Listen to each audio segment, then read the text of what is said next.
Kæru gestir, næst flytur erindi Gísli Níels Einarsson, framkvæmdastjóri áhættustjórnunar og öryggistjórnunar með erindið frá atviki til umbóta.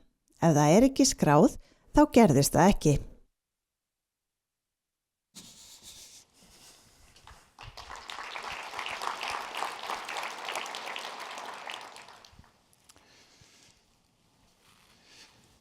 Getur einhver sagt mér hvort það er búið að gefa sjúklingnum verkjaleyfið? Þetta er árið 1998 og ég er staddur á sjúkrahúsinu á Akureyri og er starfandi á lyflækningadeildinni. Og það er reyndur hjúkrunarfræðingur sem er að tala við mig og aðra hjúkrunarnema og er að spyrja mig hvort að sjúklingurinn sem var að koma úr stóru skurðagerð sé búinn að fá verkjaleyfið sitt.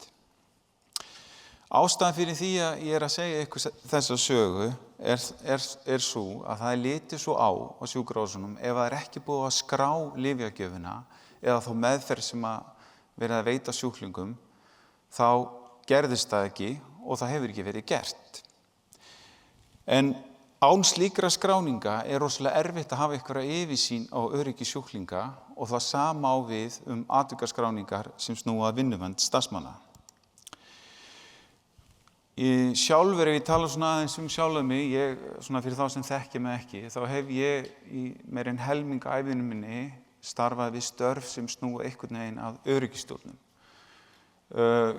Ég búinn að leita mér ýmiss konar menntunar og hef starfað mikið erlendis og erlendis, en síðustu 3 ár þá hef ég tekið þátt í að stofna 3 fyrirtæki sem að sérhæfa sig í ráðgjöf og nýsköpun á stafrænu lausnum sem snúa að öryggistjórnun.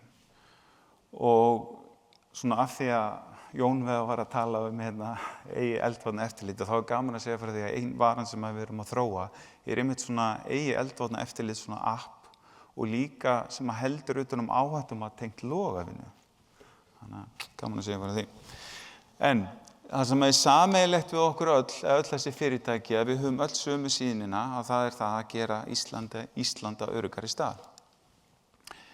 En eins og hefur komið fram í öllum þessu flottum erindum hérna í dag, þá eru allir sammála því að helsta verkefni atvinnurekenda er það að tryggja að starfsmenn séu öruggir í vinnunni og það sé til ákveðið skipulag varðandi öryggismálin á vinnustaðnum og allir komi heilir heim. Og þetta er gert með eins og við höfum rætt með áhættumati, með öryggisfræðslu og fleira, en kannski svo þáttur sem hvað mikilvægasti þátturinn í öryggistjórnun á vinnustöðum er einmitt atvikaskráning. Og það var myndband áðan hlutverk öryggisnefnda sem að vinnueftirlitið var að ræða og þau nefndu þetta ekki.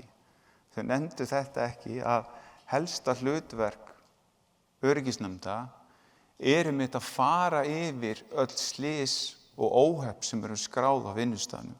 Þau eiga að rýna það, greina orsakir og koma með tillögur á umbótum og úrbótum á vinnustaðnum. En það er mjög skýrt í lögunum, vinnuverndarlögunum og reglugerðum að það eigi að vera atvikaskráning til staðar hjá öllum fyrirtækjum. Þetta er ekki eitthvað svona sem er valbundið, þetta er bara lagaleg krafa.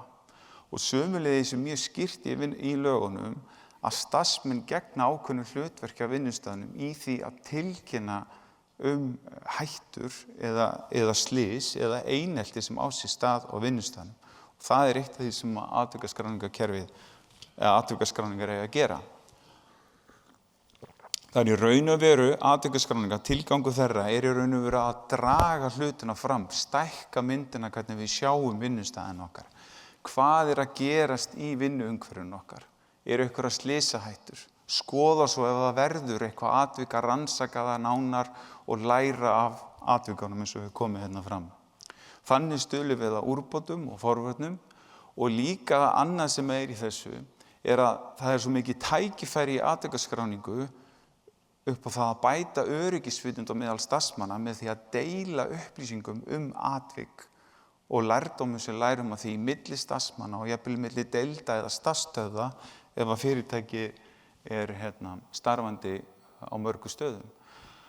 Og það er ekki bara vinnuverndarlögin sem að atvikaskráningar þurfa að uppfylla, heldur líka það er ákveðið varðandi persónuverndarlögin sem að þarf að huga að. En eins og við höfum rætt hérna, þá markmið stjórnenda að tryggja öryggi starfsmanna, en líka þetta með öryggisvitundina. Það líka markmið okkar stjórnenda að efla öryggisvitund starfsmanna, fá það til að taka meiri ábyrgð á öryggismálum. Og einn liður í því einmitt að hvetja fólki til að vera mjög vakandi fyrir vinnuumhverfinu sínu, koma með ábendingar, koma þeim á framfæri, og þegar stjórnendur fá þessar upplýsingar þá rosalega mikilvægt að þau grípi til aðgerða strax.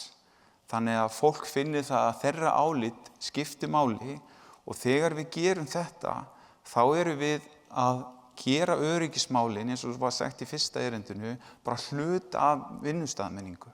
Að því öryggismenning ekki eitthvað sér fyrirbæri, heldur það öryggismenningu hluti af vinnustaðmenningunni. Og svona notagildið í skráningunum þessar fyrirbyggjandi aðgerðir sem hægt að fara í, en mér finnst svona mín reynsla, það sem mér finnst mestu skipta máli, það að búa til þessa umræðu öryggismálin sem svo ofboðslega þarft. Að það sé ekki bara að vera að tala það hvernig við framleiðum þetta efni eða eitthvað annað, heldur líka hvernig við gerum það á öruggan hátt og hvað við getum gert til að koma í veg fyrir einhver slasist við starfið. Og svo líka annað sem þetta gerir, þetta býr til upplýsingar, býr til tölfræði sem við getum verið að nota til að meta hvort við erum að ná árangri í því sem við erum að gera í öryggisstjórninni eða þeim umbótum sem við höfum verið að fara í. Og ég nefndi áðan að þetta væru lagalega kröfur sem snýra vinnuvernd, en það líka bara annar raunveruleiki sem fyrirtæki og stjórnendur búa við í dag. Það eiginlega bara þannig ef eitthvað gerist, þá alltaf eitthvað sóttið til saka. Og það ofboðslega mikilvægt fyrir bara einstaklinga, starfsmenn í vinnunni, eða eitthvað kemur fyrir þá, segjum ef ég að labba í vinnunni og ég renni í bleitu og ég dett á bakið og mér finnst þetta svo neyðarlegt, það heill salur hérna að horfa á mig því ég datt á bakið, ég stendi upp og ekkert að mér og svo kannski eftir 3 vikur og þá ég alveg að drepast í bakinu og ég fer á slysu og þá kemur í ljós að ég með samfallsbrot á hryggjarlið. Og ef þetta var ekki skráð í vinnunni, þegar ég slasaðist í vinnunni, þá gerðist það ekki. Og það ofboðslega mikilvægt fyrir einstaklingana að hafa hlutina skráða svo geti leita réttar síns, en líka í hináttina, ef það verið að sækja á fyrirtæki eða atvinnurekendur og verið að halda ykkur öðru fram heldur raunverulega gerðist. Og því miður, þá það stundum svoleiðis. Það gerist ekki oft, en það gerist. Og hvað segja lögin? Hvað eigum við að vera að skrá? Í raun og veru þá geta fyrirtæki ákveðið sjálf hvað það ætla að hafa í atvinnuskráningu, en það samt alveg mjög skýrt í vinnuverndarlögum. Það svona megin þættir sem á að vera haldið utanum. Að það á að vera haldið utanum ábendingar, næstumslys eða óhöpp, minniháttarslys, fjarveruslys og svo ég nefndi áðan með einelti og ofbeldi og ógn. Þetta á að vera til staðar í atvinnuskráningu. Og mörg fyrirtæki hafi farið á stað og sum bara ennþá að styðjast við eyðublöð, það sem bara skrifað á pappír og það sett í möppu og upp í hillu og sum að nota rafræn PDF-skjöl og þau vistuð í folder, einhvers staðar miðlægt. Og svo sum bara sem að nota bara mjög góð kerfi. En alveg sama hvað aðferð við erum að nota, þá alltaf sama megin markmiðið með atvinnuskráningu, það að stuðla öruggari vinnustað. En þetta með persónuverndina. Jú, við erum að skrifa þetta á pappír, við erum að setja í möppu og upp í hillu. Það bara komin ný lög sem gera bara ofboðslega mikla kröfur á fyrirtæki eða atvinnurekendur að passa upp á þessu viðkvæmu gögn sem verið að skrifa niður kannski niður á blað. Þannig að það ofboðslega mikilvægt að þið hugið að því þegar þið takið upp atvinnuskráningu, hvar þið að geyma gögnin og hver að meðhöndla þau, hver hefur aðgengi að þeim. Og sá sem hefur aðgengi að þeim, hann fulltrúi í öryggisnefndinni? Má hann vera að skoða þessu gögn? Og þannig að það ofboðslega mikilvægt að velta þessum hluta fyrir sig líka. En svo sumir sem segja, það bara orðið svo frábær tæknin í dag, við erum með Office background og við erum með þetta og við erum með hitt og við bara græðum þetta sjálf, við bara búum til okkar atvinnskráningarkerfi og ég get nefnt ykkur eitt gott dæmi og það var eitt fyrirtæki sem bjóð til atvinnskráningarkerfi í SharePoint og það bara gekk mjög vel, en þeir voru að nota svona lausnir hingað og þangað og þetta var rosalega svona flottur öryggistjóri sem keyrði þetta áfram og hann hafði sjálfur bakgrunn í forritun, þannig að þetta gekk bara mjög vel og hann innleiddi þetta, en svo þegar ég fór að svona spyrja þeir nánar, hvernig þetta hjá okkur? Þið að testa þetta svo reglulega? Þið að gera svona öryggisprófanir á þessu þannig að það sé ekki hægt að brjótast inn í kerfið og stela gögnum og hvernig þið aðgengja þessu? Komast allir í þetta eða þetta rafræn skilríki eða bara getur hver sem farið inn og það sést ekkert hverju voru að skoða gögnin, að breyta gögnunum og þá svona runnu svona dálítið grímur á menn og þegar menn líka að hafa það í huga þegar menn að búa sér til sína eigin lausn og þá bara rosalega mikið sem þarf að gera, það þarf að viðhalda þessu passa upp á það að öryggismál öryggisvarnir forritsins séu alltaf í lagi og ég hugsa stundum eins og þessi mynd þarna af konunni að þarna aðilinn kannski sem búin að búa til kerfi en ekkert að pæla í öllu þessum atriðum sem ég var að segja ykkur áðan bara heldur allt sé í lagi en svo á bakvið bara hlutinir ekki í lagi af því það ekki verið að viðhalda því eða verið að prófa varnirnar. En svona stuttlega það hvað svona árangursríkt til stuðlar að árangursríkri atvikaskráningu, hvernig fáum við fólki okkar til að skrá og ég held að sem kannski mikilvægasta í þessu öllu saman að þetta sé aðgengilegt fyrir starfsfólk, að það auðvelt með að komast í það að skrá atvikin og líka það að skráningin sé ekki hönnuð af okkur sérfræðingur sem í þessum herbyggi. Það oft þannig að við erum að hugsa að það svo gott að fá skráningu og það svo gott að fá öll þessi atriði og þá erum við kannski með rosalega ítarlega skráningu sem að starfsmenn þarf að fylla upp. Það er miklu betra að reyna að hafa skráninguna, grunnskráninguna, bara frekar stutta, þannig að kjarnin komið fram og síðan farið í að rannsaka atvikið og þá öflum við okkur frekar upplýsinga það. Og líka þetta með hvatningu, það ofboðslega mikilvægt að það sé eitthvað hvatning til fólks að vera að skrá og gefa þeim endurgjöf. Að láta þau vita, ef þau skrá þá fá þeir eitthvað endurgjöf þeim þakka fyrir skráninguna eða þeim upplýst það hafi verið farið í úrbætur eða eitthvað annað. Og ef við skoðum svo hvað svona eru hamlandi þættir því að það gangi vel að vera með atvikaskráningu, þá kannski eiginlega stæðsti þátturinn, við erum eiginlega öll búin að koma inn á erindunum okkar, að það eru tungumálaörðugleikar. Það nefnilega þannig, þetta frétt, 3 daga gömul frétt að Vísi, það sem hann að segja að 50% af þjóðinni sé ekki íslenskumælandi. Þannig að þetta eru rosaleg áskorun okkar, bara atvinnurekenda, varðandi öryggismál, hvernig nálgumst við fólki okkar sem talar ekki íslensku. Og það svona ofboðslega mikilvægt að það sem verið að nota til að skrá, að það sé þá þannig að það geti mætt þessum þörfum. Mér langar svona aðeins að sýna ykkur dæmi eina svona íslenska lausn sem heitir Atvik og ég veit að eru til fleiri svona fullt af svona erlendu lausnum og eflaust einhverjum íslensku líka.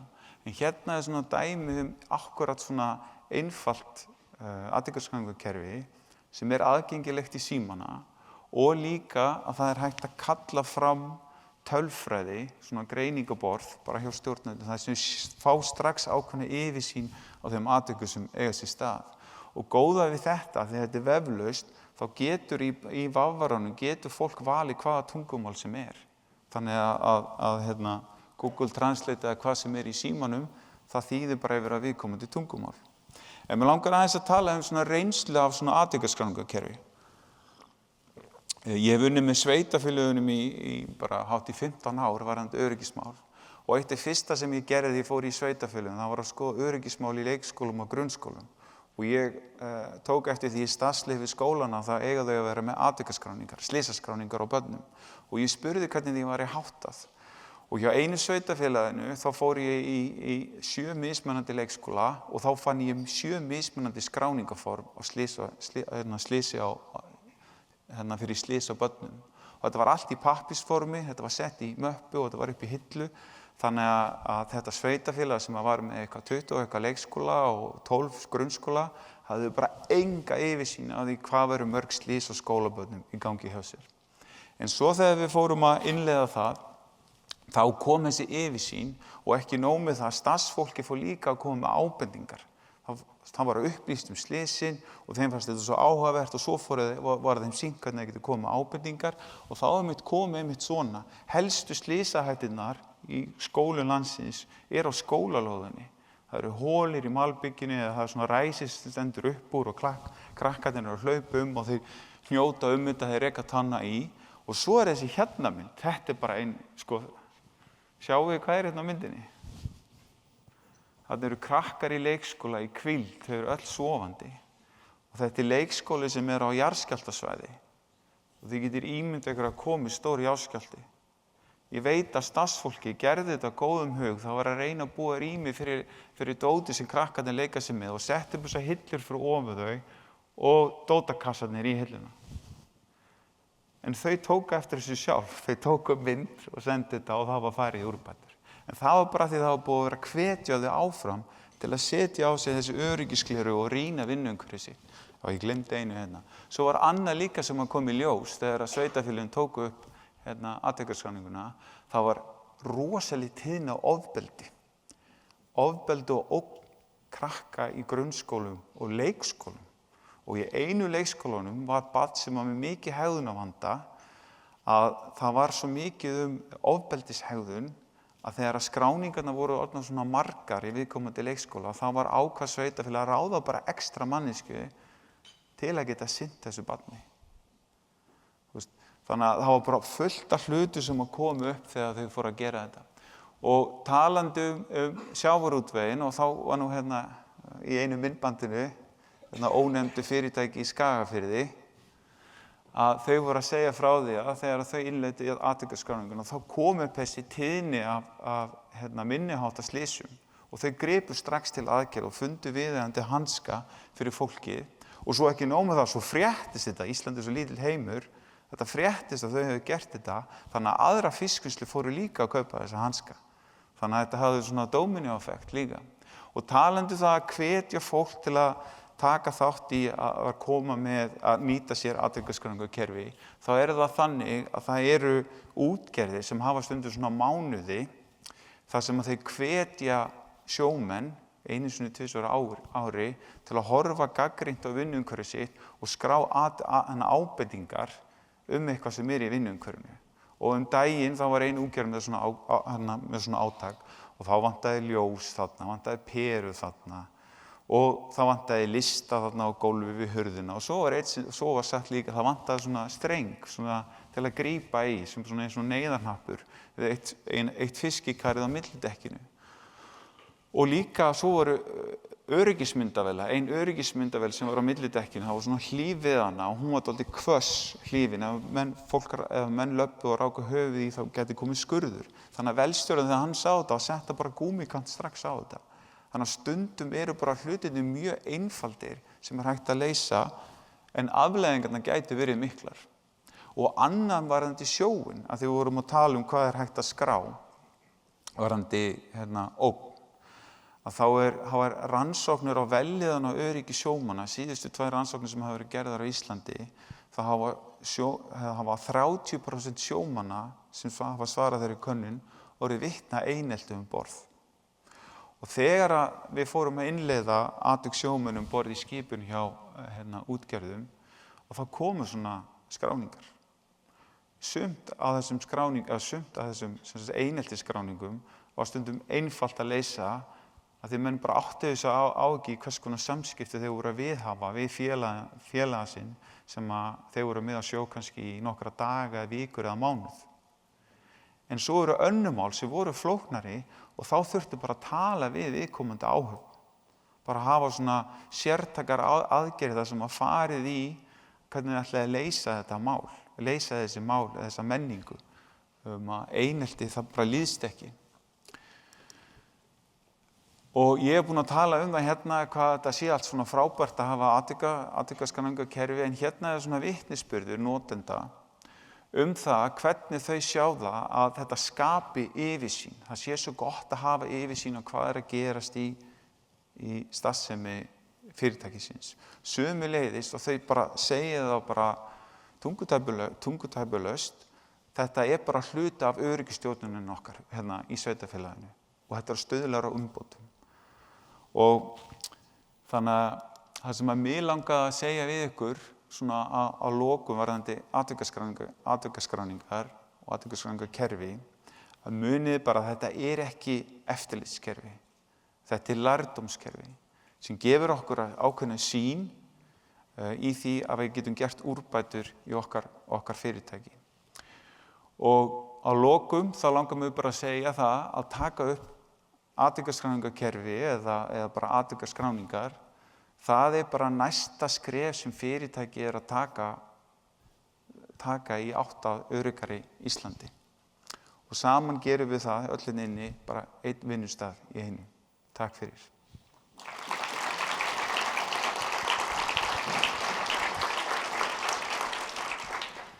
Takk fyrir mjög fróðlegt erindi. Hrúast hér inn spurningar, en þú ert reyndar búin að svara einhverjum þeirra í millitíðinni, sé ég.